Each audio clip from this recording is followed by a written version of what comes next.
Hello. In the previous lecture, we talked about Postman and how to use it, and we even created a URL to test out the user schema object. In this lecture, we are going to talk about a templating engine that we'll be using for our web application. Currently, we are using a traditional way of building a web application, which is rendering web pages from the server. And we are using EJS to render the data. You can think of EJS as an extension to a HTML. Currently, HTML has no superpower. But by adding EJS, now HTML has superpower, which will leverage on EJS true power, which is rendering data on a web page. So without further ado, let's get started. We have the required tool libraries. First is EJS, and second is EJS-main. So let's go and type in that first. Right below body parser, require EJS equals to require EJS, alright? And second, you want to require EJS-main equals to require, I made the same mistake again, EJS-main. Right.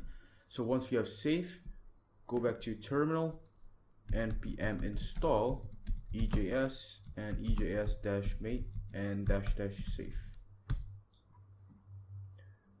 You're gonna wait for a while. So I just want to let you know that EJS-main is an extension of EJS. But why do we need to do this? Why do we need to add EJS-main? Why don't we just use EJS alone?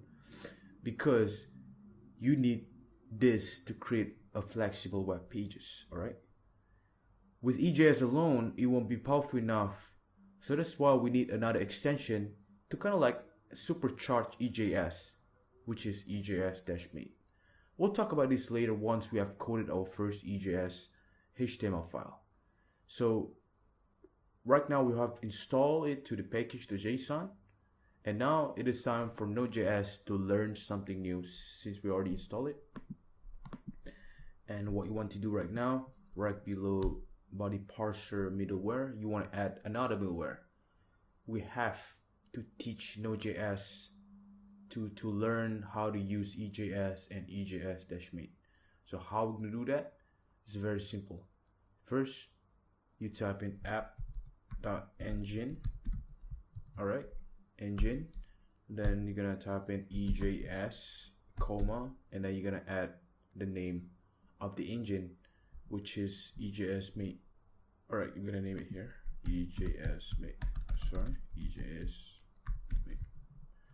So once we have done this, right below it, you want to set it to view engine, and with another argument called EJS. So once we have done this, what is the next step? So before we move on and actually create our first view, I just want to let you know that app.engine is simply saying what kind of engine you want to use. So we are using EJS-main engine, and app.set is setting the engine to whatever engine you want. You can think of as a car has an engine. For example, a car could have equals to V80 engine, for example, alright? While a web application could have an engine as well. And we are using EJS as the engine, alright? So just want to lay down some terminology. Hope you guys understand. Okay, now it is time for us to create a new folder and name it views. You always need to create a folder named views to use EJS templating properly. So go to your e-commerce folder, right click on it. You want to give it the name views. You always have to name it views. Now create a home.ejs file, and you name it home.ejs file under views folder. Don't get confused. The extension is just to tell that this is an EJS template. All right. So right now we're gonna add some new contents here. Since this is an e-commerce website, let's add some initial e-commerce introduction content to the site. Let's call it just we're gonna name it Shop Smart, Save Big. Then probably starting point to create something more unique. Alright, this is just to test to see whether home will work or not. Alright, sign up to start buying. Page 3, start your search here. So what else we're gonna add? Probably gonna add some our prices are some of the best on the web. Probably we're gonna copy this, and we're gonna copy it again, and we're gonna copy this P over here, and we're gonna change the content to something else, like probably look for smart items, and right below it we're gonna this will appear across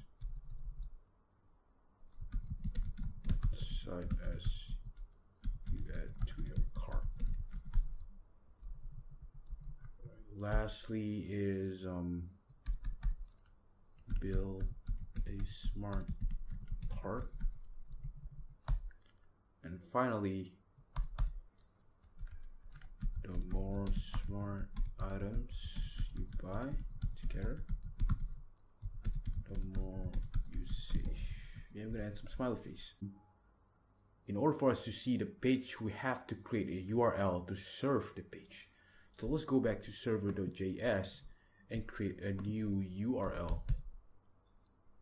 App.get, because we are getting the page, we are not sending any data, we just want to check. And type in home route. This is technically a home route, right? This is home route. And add a function, anonymous function with the parameter of request and response. And you want to response, and you want to render the home page. You don't need to type in .ejs. Home is enough. So let's go back to a terminal and start the server. Unexpected token, there's a problem. I believe we have to change this to name it more kind of like convention. So we name it engine instead. Go down. And we're gonna change this to engine. Save it. We cannot use dash as the variable argument. It's forbidden. So it's connected to database. So what you're gonna do is you're gonna go to a new URL and localhost 3000 because it's the home route. So press enter. And there you have it. The EJS is working completely fine, but oh my, the web page is really ugly. But don't worry, in the next couple of lectures we're going to add some amazing styling to our web app. So see you guys in the next lecture. Remember, stay healthy and happy coding. I'll see you guys soon. Bye.